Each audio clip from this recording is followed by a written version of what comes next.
वरुण पुरोहित जी, सवाल है कि अभी हमने महबूबा मुफ्ती का बयान भी हम कल से सुन रहे हैं कि वो कह रहे हैं कि भाई अगर पढ़े लिखे लोग हमारी कौम के मुलव्वस हैं आतंकवाद में तो ये हमारी कौम के लिए बड़ी शर्म की बात है और बड़े खौफ की बात है। सवाल ये है कि चिंता उन्हें भी देश की नहीं है, अपनी कौम की ज्यादा है। ये बड़ा दुर्भाग्यपूर्ण है। यही के शर्मा कह रहे हैं कि सिर्फ अपने धर्म पर एम्फेसिस करके ये जो कट्टरता आती है यही आतंकवाद की ओर ले जाती है। अब पी चिदम्बरम साहब आज इस सवाल को उठा रहे हैं कि पढ़े लिखे लोग आखिर आतंकवादी क्यों बन जाते हैं, इसकी तह में जाना चाहिए। अरे भाई आपकी सरकार थी, आप पूछ लेते जब अफजल गुरु को फांसी पे चढ़ाने से पहले कि भैया तुम क्यों आतंकवादी बन गए पढ़े लिखे। ठीक है अनुराग जी, प्रश्न तो बिल्कुल सही है और सोशियोलॉजिस्ट से आपको पूछना चाहिए बीजेपी की बजाय। ये मानसिकता कैसे डेवलप हो रही है? जब हम समझते हैं कि बच्चे या कोई पढ़ के लिख करके सब पे समाज में आ जाते हैं, कोई जाति धर्म की बात नहीं है, तो ऐसी उनकी मानसिकता कैसे डेवलप होती है कि वो आतंकवाद के उनके कनेक्शन होते हैं, आतंकवादी सोच उत्पन्न करते हैं, बम विस्फोट करें या इतनी नेटवर्क बनाते हैं। ये सोशल सामाजिक प्रश्न है, इसको बार बार बीजेपी का तो मैं भी सुन रहा था के शर्मा जी तो वैसे बहुत कई बार तो बहुत अच्छा बोलते हैं, कई बार एक ही बात रट रट के भाई कांग्रेस ऐसी अखिलेश ऐसे, ये नैरेटिव 12वां साल हो गया। ये देश नहीं सुनना चाहता। देश ये सुनना चाहता है कि आपने 11 साल में क्या क्या किया, क्या कर रहे हो और क्या करोगे। आप हर चीज में कांग्रेस, अभी इन्होंने कहा अखिलेश का कनेक्शन आतंकवादियों से, तो भाई आप क्या कर रहे हो सरकार में? अगर कांग्रेस और अखिलेश आतंकवाद को पनपा रहे हैं तो आप तो 11 साल में पकड़ के बंद कर देते हो उनको। इसका मतलब या तो आप उनसे डरते हो या आप उनको पकड़ना नहीं चाहते हो या फिर आप ऐसे अनर्गल प्रलाप करते हो। ऐसी नहीं, आपको देश के प्रति अगर कोई जिम्मेदारी है 11 साल में तो आपको वो नैरेटिव या वो ही अपना प्रस्ताव बताने चाहिए। अब आप कह रहे हो अंतिम चरण में एक्ट ऑफ ये है वो है करते ही चले जाओगे। 2047 तक था आपका तो विजन, वैसे विजन है मिशन है, तो वो चीज जनता नहीं चाहती है। और बार बार आप दूसरों पर आरोपित करो, वो मुझे नहीं ठीक लगता। लेकिन ये चिदम्बरम साहब का हम अभी उन्होंने पिछली बार जो बयान दिया उसमें बीजेपी बड़ी प्रसन्न हो गई कि भाई वो तो कह रहे हैं मैं गृह मंत्री था, हालांकि गृह मंत्री का रोल इतना होता नहीं है अटैक करने में दूसरे देश पे। तो ये मनमोहन सिंह सरकार का फेलियर था, ये था वो था। आज वो कह रहे हैं तो आज उनका चिदम्बरम बयान को क्रिटिसाइज कर रहे हैं। तो इनको एक तो क्या है, मैं इसको फेलियर नहीं मानता हूँ। आतंकवादी जो पकड़े गए सब वो पकड़ा उन्होंने, अमोनियम नाइट्रेट, ये देखिए ये तो लेजीनेस तो हो सकती है सरकार की, लेकिन एजेंसीज की कोई लेजीनेस नहीं। उन्होंने पकड़ा इसलिए कोई भयानक और इससे ज्यादा कार्रवाई हो जाती, अशांति हो जाती देश में, उसको रोका उन्होंने। लेकिन पॉलिटिकल विल जो होती है ना, उस पॉलिटिकल विल में personal politics is infected. This will is infected by personal politics. इनको हर चीज में पॉलिटिकल विल नहीं है, इन्फेक्शन है इनके अंदर कि हमारी पॉलिटिक्स चले, दूसरी पार्टी को क्रिटिसाइज करे, जबकि देश इनका जवाब सुनना चाहता है, वो नहीं सुनाना पा रहे। अब हर बात में ऑपरेशन सिंदूर इज कंटिन्यूड, तो भाई वो कहाँ गया?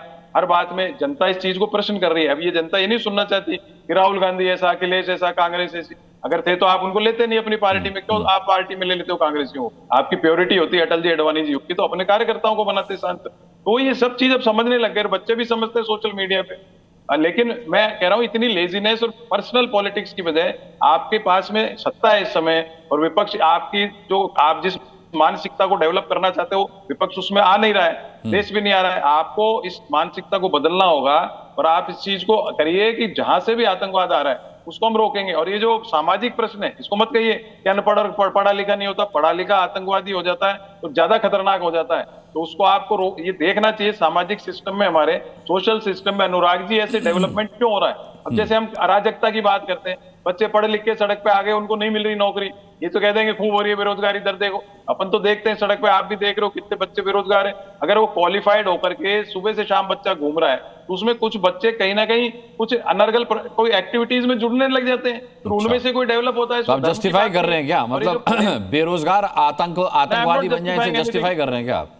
नहीं, अराजकता का शब्द प्रयोग किया मैंने। तो जैसे आतंकवाद का अलग सिस्टम है, अराजकता अलग है, तो इस चीज को इनको सोशल प्रश्न में नहीं सिलेगा, सोशियोलॉजिस्ट की बात जी। मैं अनुराग जी बिल्कुल सही कह रहा हूँ, बच्चों की मानसिकता को पकड़ना जरूरी है। हाँ। ये मानसिकता बदलने का प्रयास कर रहे हैं, मैं कह रहा हूँ मानसिकता पकड़ो, ये सब चीजें होगी नहीं। तो और इतने 11 साल में कोई भी सरकार हो, मैं आता हूँ जी, मैं आता हूँ, इसका जवाब आपसे लूंगा मैं। लेकिन विनोद बंसल, मैं एक छोटा सा जवाब दे देता हूँ। आतंकवाद पे बार बार प्रश्न उठ रहा है, इसलिए इन 11 सालों में क्या स्थिति हुई अनुराग जी? पिछले यूपीए के 10 साल और इस 11 साल पूरा आतंकवाद सिमट कर केवल कश्मीर के कुछ जिलों तक सीमित रह गया। इसके अलावा एक घटना अभी पहली बार जो संज्ञान में है वो दिल्ली में हुई है। इसके अलावा केवल पूरे देश भर में शांति का वातावरण है और शांति के साथ में जगह जगह जहां भी कुछ हुआ उसको पकड़ा ही गया है, कहीं पर आतंकवादी घटना नहीं हुई। और यूपीए के 10 साल के अंदर क्या थे? क्या बेंगलोर, क्या जयपुर, क्या दिल्ली, क्या भोपाल, क्या जयपुर, मतलब कोई ऐसा प्रदेश नहीं बचा था जहां पर बम विस्फोट नहीं हो रहे थे, जहां पर जो है आए दिन जो आतंकी घटनाएं नहीं हो रही थी। आप किसकी तुलना कर रहे हैं? नक्सलवाद खत्म हो गया, ये भूल गए आपके के शर्मा आप ये बताना भूल गए नक्सलवाद खत्म हो गया। ठीक है, 11 साल में आप ये सोचिए कि किस तरह से पूरे प्रदेश में दहशत, पूरे देश में दहशत थी, हमने उसको सिमेट कर केवल एक कश्मीर तक लाके छोड़ा। ठीक है, मैं के शर्मा जी आता हूं। सुबोध मेहता हमारे साथ हैं आरजेडी से। सुबोध जी, आपकी राय इस पर, चिदम्बरम साहब के बयान पर? देखिए, जो चिदम्बरम साहब कह रहे हैं उसमें तार्किक बातें तो है ही कि एक जो टेररिज्म अभी तक हम लोगों ने देखा वो जनरली देखा था कि बॉर्डर के उस पार से आ रहा था, लेकिन अब इस केस में देखा जा रहा है कि बॉर्डर के इस पार हमारे लोग भी जो है टेररिस्ट एक्टिविटीज में इन्वॉल्व हैं डायरेक्टली। पहले कुछ पता चला था, वो इनडायरेक्टली आप हमें लिंक देख सकते थे, लेकिन ये तो डायरेक्ट ही हो गया। और पहली बार ऐसा हुआ है, आप कह रहे थे कि प्रोफेसर से लेकर डॉक्टर, इंजीनियर भी इन्वॉल्व थे। इंटरनेशनल लेवल पे जाइएगा तो, लेकिन इंडिया के लेवल पे जाइएगा तो पहली बार ऐसा देखा जा रहा है कि पढ़े लिखे कौम हो या फिर मैं इस डिबेट में अफजल गुरु का कई बार नाम ले चुका हूं, आपको पता होगा अफजल गुरु कौन था? जी जी, तो अफजल गुरु, अब अफजल गुरु का नाम लीजिएगा तो ये ले जाएंगे मनमोहन सिंह के एरा में।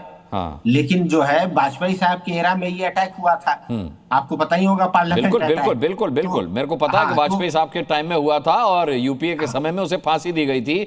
लेकिन मैं सवाल ये कह रहा हूं कि चिदम्बरम साहब उस वक्त क्यों नहीं पूछा उन्होंने अफजल गुरु से कि भैया जाते जाते ये बता दो कि तुम पढ़े लिखे हो तो फिर आतंकवाद में शामिल कैसे हुए, तुम आतंकवाद क्यों तुमने पनपाया और आतंकवाद को इतना बड़े स्केल पर, संसद पर अटैक क्यों हमला किया? देखिए, इन सब बातें जब वो पकड़ाए तब जाकर ये सब बातें कोर्ट में भी ये सब आर्गुमेंट हुए थे जो आप कह रहे हैं, और फाइनली उनको जो है हैंग किया गया। लेकिन यहाँ बात हो रहा है अभी पिछले 10-11 सालों में, आप उसकी चर्चा करिए, न कि अफजल गुरु की। अफजल गुरु की चर्चा तो सुप्रीम कोर्ट से लेकर, मैं अफजल गुरु की चर्चा नहीं कर रहा, मैं पढ़े लिखे आतंकवादियों की चर्चा कर रहा हूं। पढ़े लिखे आतंकवादियों का चर्चा ये है तो डॉक्टर जैसे जो है जिसको भगवान माना जाता है हमारे समाज में, और इस समाज में डॉक्टर अगर कोई टेररिस्ट एक्टिविटीज में डायरेक्टली इन्वॉल्व हो रहा है तो ये सोचने का विषय है अनुराग जी कि ऐसा क्यों हो रहा है। और पिछले 10 सालों में अगर भारतीय जनता पार्टी सजग होती, जैसा कि अभी हमारे सपा के प्रवक्ता बता रहे थे 57 टेररिस्ट अटैक हुए हैं इस 10-11 सालों में, तो भारतीय जनता पार्टी ने अभी तक क्या काम किया है पिछले 10 सालों में? भारतीय जनता पार्टी अगर सजग होती, मैं भारतीय जनता पार्टी की सुबोध जी बात ही नहीं कर रहा, मैं सुरक्षा एजेंसियों की बात कर रहा हूं कि अगर वो सजग नहीं होती तो ये एक कार नहीं 32 कारें फटी होती और ये केवल 12 लोग नहीं मरे होते, ये 1200 से भी ज्यादा हो सकते थे, हो सकता है कि लाखों में तादाद हो सकती थी। इरादा यही था आतंकवादियों का, जिस तरीके से जांच एजेंसियां उनसे मालूमात कर रही पकड़े गए आतंकियों से, कि मैक्सिमम कैजुअलिटी हो, वो ऐसी जगहों को चुन रहे थे, उन्हें टारगेट कर रहे थे और अपनी गाड़ियों को मॉडिफाई कर रहे थे उन धमाकों के लिए। ये तो मालूम होगा आपको। नहीं, देखिए अनुराग जी, एनआईए के सफलताओं के सामने रखकर सरकार के विफलताओं को आप छुपा नहीं सकते हैं। अरे कमाल कर रहे हैं आप, ये कमाल कर रहे हैं। कहा तो आप कहते हैं ये सब सरकार की एजेंसियां हैं। नहीं, सुप्रीम कोर्ट तक को आप घसीट लेते हैं कई बार, तो आपके सरकार के इशारे पर चलता है। लेकिन अगर सुरक्षा एजेंसियों की सफलता हो जाती है कुछ, तो उसका क्रेडिट आप सरकार को नहीं देते। ये जो केमिकल था इतने ज्यादा तादाद में कहां से आ गए? बॉर्डर हमारे किनके हाथों में है? ये सब बातें देखनी चाहिए। सपा के प्रवक्ता ने साफ कहा कि जो आरडीएस पुलवामा में था वो कहां से आया? तो इन सब बातों का कोई अभी भारत के जनमानस को जवाब नहीं है। शर्मा जी बताएंगे ये कि भाई ठीक है, शर्मा जी बताएंगे, लेकिन शर्मा जी बताएं, मैं आऊंगा सुबोध जी आपके पास। जगी हुई थी और सरकार सोई हुई थी। ठीक है।